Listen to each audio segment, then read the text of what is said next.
Have you ever looked at a map and noticed a small country on the Red Sea in Africa called Eritrea and actually realized that it used to be a part of Ethiopia? So why isn't Eritrea a part of Ethiopia anymore? And why did these two countries actually split? Well, to find out the answer, we have to go way back into history. This is the story of why Eritrea and Ethiopia split, and the reason might surprise you. First off, back in the late 19th century, Italy colonized Eritrea and made it their colony. Ethiopia, on the other hand, managed to stay independent after defeating Italy at the Battle of Adwa in 1896. So at the start, these two countries were already a bit separated. But after World War II, things changed. Italy lost Eritrea, and the United Nations decided Eritrea would be combined with Ethiopia in 1952. At first it was fine. Eritrea had its own government, flag, and autonomy. But in 1962, Ethiopia's emperor, Haile Selassie, dissolved that and added Eritrea as a province, removing the government,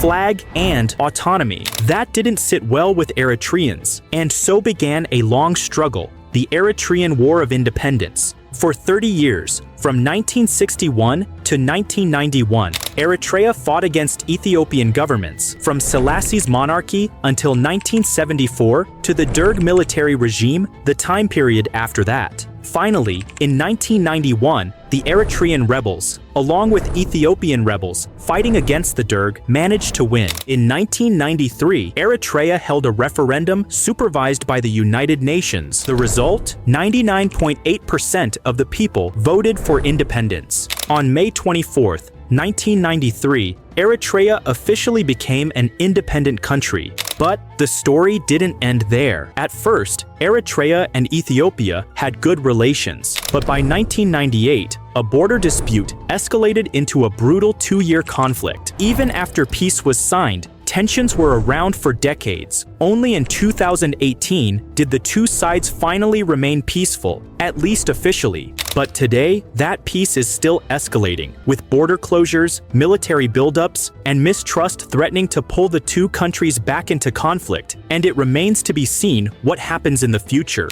So why did Eritrea and Ethiopia split? Because decades of colonization history and conflicts made them to be separate. And what do you guys think will happen between these two countries in the future? Let me know in the comments. This story shows you, sometimes for independence, you might have to pay a heavy price.